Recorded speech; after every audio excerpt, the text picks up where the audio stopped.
Welcome Trinidad and Tobago to our News 4 report, a product of the Government Information Services Limited and the Ministry of Communications. I'm Nicola Barito. Let's take a look at the headlines.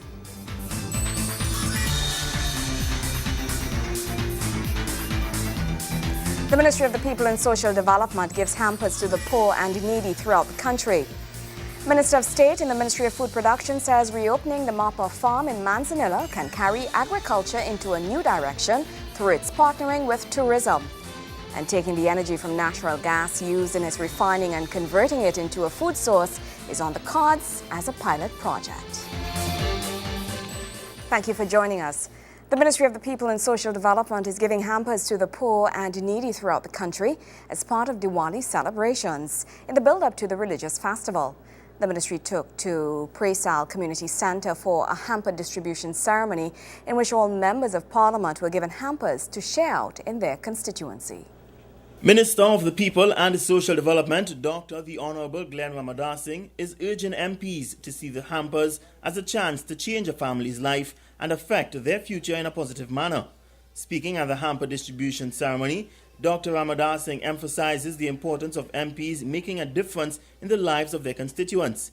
He insists these are the things that matter most to people. When you go and you give this to a family, sit down with them and ask them where the children, ask them where the daughter working, tell them that they could get into the OJT program. See it as an opportunity to transform the lives of 10 families in your constituency.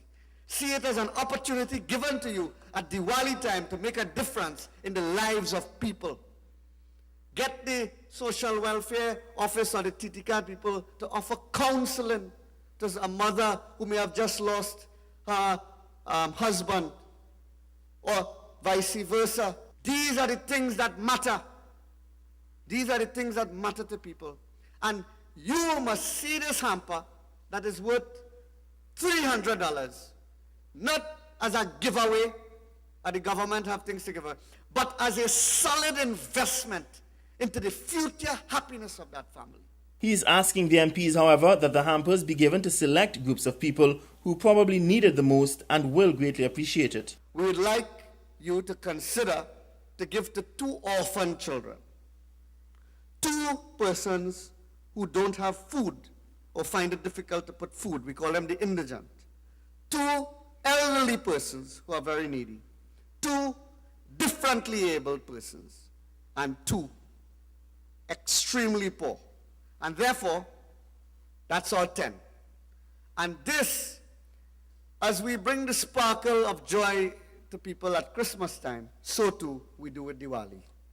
And we will go next year for Eid.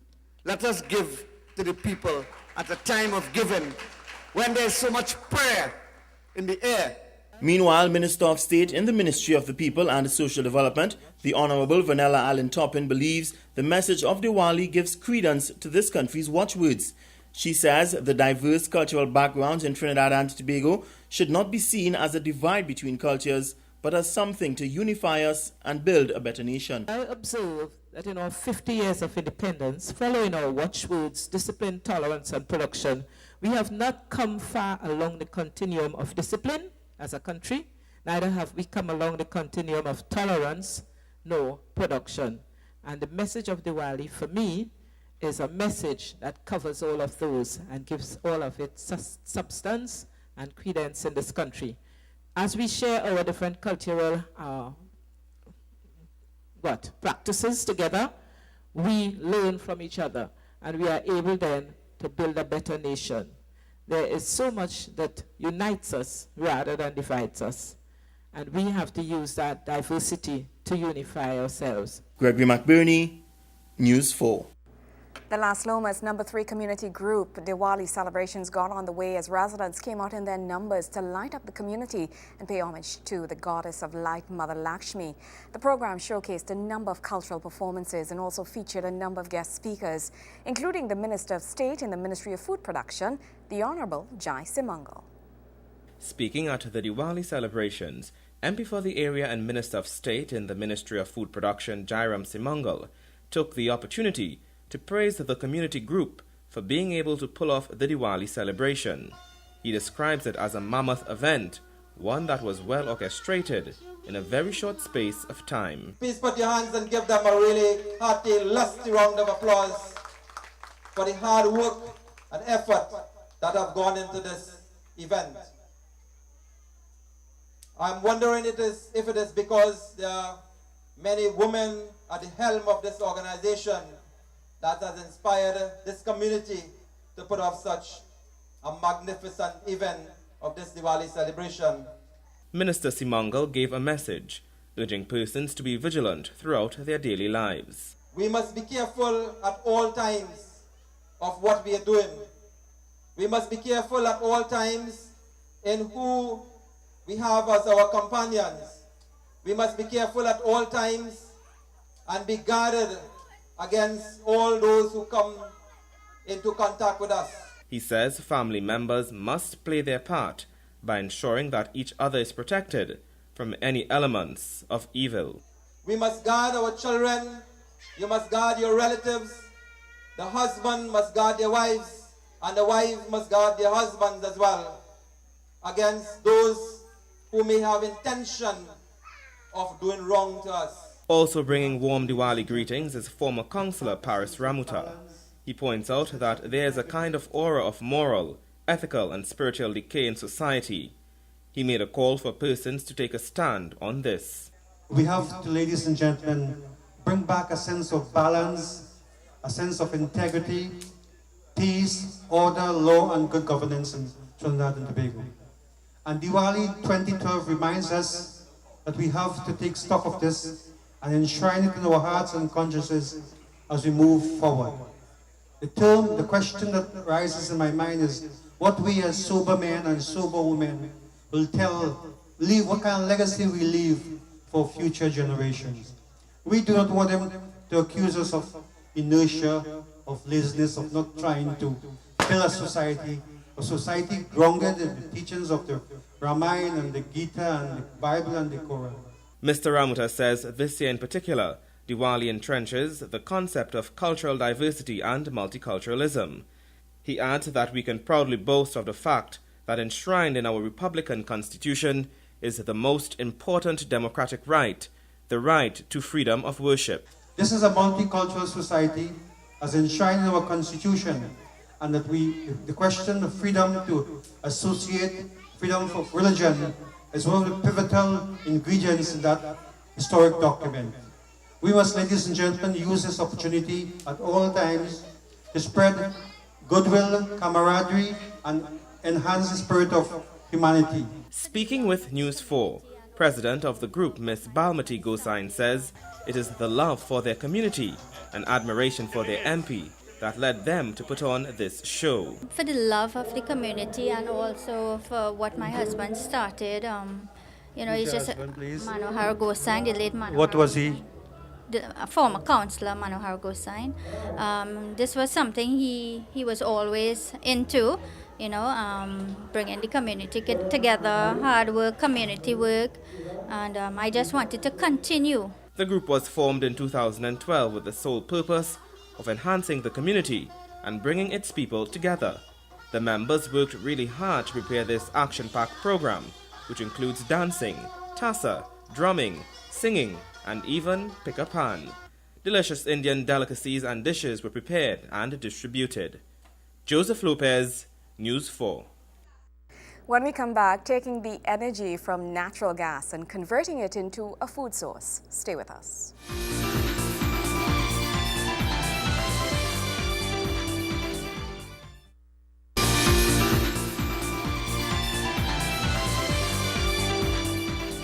Welcome back. With billions of cubic meters of natural gas flared and vented annually in Trinidad and Tobago, taking the energy used in its refining and converting it into a food source is on the cards as a pilot project. The technology is being put to use at the University of Trinidad and Tobago as a result of relations between this country and Denmark. The product is called Uniprotein and will be used as feed for fishes and chickens and is being given the assurance as safe. Tertiary Education Minister Fazal Karim describes it as proof of how research can benefit citizens at all levels. With Trinidad and Tobago producing large quantities of natural gas daily, the idea of converting the energy used in producing this gas into food is now a possibility. Through the Unibio technology, this can be achieved by using the gas otherwise flared and manufacture a product called Uniprotein, which can be converted into a high-quality fish meal. The project is as a result of an agreement with Unibio AS of Denmark to fund a gas-to-protein pilot plant at the University of Trinidad and Tobago. Explaining the process is President of ETEC and Deputy Chairman of UTT, Kelvin Mahabir, who says such an initiative will serve to benefit the agriculture sector. This project, once proven, gives us that leverage, not only to move into the exportation of proteins, but also to integrate this into our agriculture sector and our aquaculture sector, because we have, in the last 4 months or so, at least 2 large-scale projects for aquaculture in terms of fish farming, both salt and sweet water. And we believe that this project will give us the protein, if it works, the way we think it will, integrated into the local agriculture sector to provide the feedstock for these kinds of industries. Ambassador of Denmark to this country, Her Excellency Susan Romot Hakarup, says the process is one that comes at a strategic time and will aid in the strengthening of relations between both Denmark and Trinidad and Tobago. In Trinidad and Tobago, you are renowned worldwide for the beautiful countryside and your natural gas resources. So today, the prices of natural gas are falling, but the prices of proteins are rising. So it's in I would say, a very important time also that this project is taking off. And as you mentioned before, this beautiful picture of the airplane taking off to a blue sky. And I'm sure that innovations like this one, also in the university sector of Trinidad and Tobago, that when people see that one project is actually creating those benefits, it will also help other innovative branches of your research to take the leap outside producing something for the shelves and actually producing something that will change the lives to the better for peoples in Trinidad and Tobago. While such an initiative is not new to Trinidad and Tobago, as past efforts have seen trials in the conversion of waste materials from sugarcane to biofuels, Uniprotein is similar in that it encourages further research and development of the full use of our natural resources. As Tertiary Education Minister Fazal Karam says, this is proof of the potential research has in benefiting citizens. The time has come for us, maybe, to expose our nationals, and maybe in the region and the world at large, to publicly funded research on the internet. If we really want to create this knowledge economy, if we really want to create this impetus for seeking and acquiring knowledge and inquiry and discovery, I think maybe the time has come for us as a country, as a nation, to seriously consider the sums of money that we invest through taxpayers into research being done by institutions, so that that research may also redound to the success of those in the community. The production process of Uniprotein is aerobic, with natural gas as a carbon and energy source. Technically, pure oxygen is used for an oxygenation fermentation process, and ammonia is used as a nitrogen source. The product Uniprotein is well suited as direct feed for animals with a short lifespan and targets the needs of farmers and meat producers. Kimberly Ram-Calawan, News 4. When we come back, Oliver Camps replaced by Raymond Timke. It's all up in sport. Stay with us.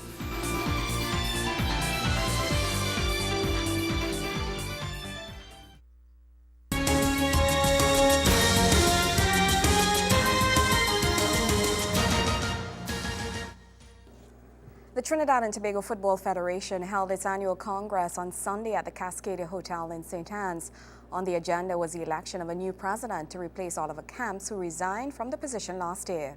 Mr. Raymond Timke was elected unopposed to the presidency, and the insurance executive immediately got down to business when he met officials on Monday from the Ministry of Sport. Here's Wayne Cunningham with the details. With the acting TTFF president Lennox Watson not contesting the position and Caribbean executive Colin Murray opting out of the race, it was just a formality to install Raymond Tim Key as the new president of the Trinidad and Tobago Football Federation. Mr. Tim Key was on the job the day following his elevation to the post, as he made a courtesy visit to the offices of the Ministry of Sport, and he was pleased with his informal chat with the permanent secretary, Mr. Ashwin Creed. It was quite cordial. It was a very informative meeting. We shared some concepts and some views, and there are similarities with some of the way he sees things, and in fact, most of the ways he sees things as well as the way I see them. So I expect coming out of that meeting that we have a lot to be optimistic about, and I feel fairly confident that the way forward for football in terms of support for the Ministry of Sport is comfortable and worthy of optimism. Mr. Tim Key is expected to meet with the Honorable Annan Roberts, Minister of Sport, later this week, and we asked him his expectations going into that meeting. What will come out of that meeting with the Minister would be like a follow-through or continuation of what we discussed today. I have started with a spirit of collaboration, and one of conversation, of discussion, and give and take, and healthy discussion about, because I think the ultimate objective on both sides of the equation is to see Trinidad and Tobago football really progress to its optimum level and potential. And I think that with the heads coming together, both the TTFF and the ministry, who is our major benefactor, I do not see that the outcomes will not be positive for Trinidad and Tobago football. We asked the TTFF president if the public can expect a higher standard on and off the field under his watch. Well, I expect it to be, because I rather like my signature on my work, and my signature is something that I protect very jealously, and therefore I will ensure to the best of my abilities that my expectations are met, whatever it takes, along ethical and legal grounds, is what I intend to employ, because the objective and the purpose is to bring football in Trinidad and Tobago at a level which the country could be proud about. Mr. Tim Key now has arguably one of the hardest jobs in sport. We will be monitoring to see his progress.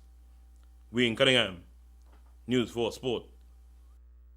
The first test between the West Indies and Bangladesh in the 2012 series is set to bowl off in Mirpur on Tuesday, with both teams aiming to improve their points on the ICC Test standings.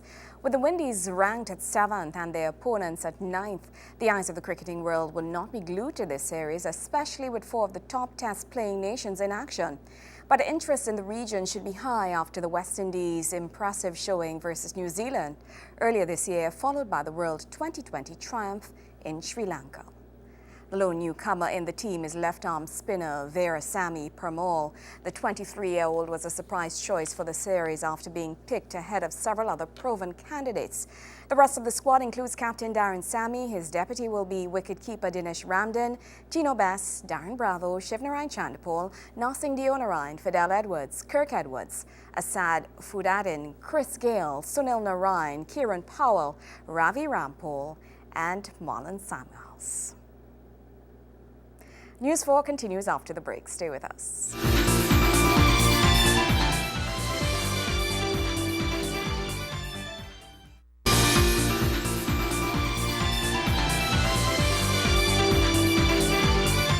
Marpa Farms in Manzanilla, home to the widest collection of cocoa germplasm in the world, will soon see an uplift that will be marketed as an agro-tourist site.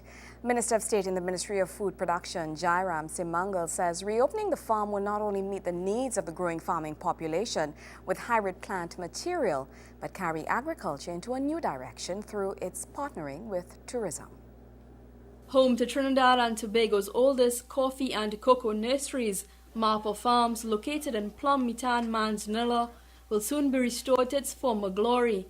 Marpa Farms was once a vibrant propagating unit that supplied citrus, avocado, mango and cocoa seedlings to farmers not only in Trinidad and Tobago but across the world.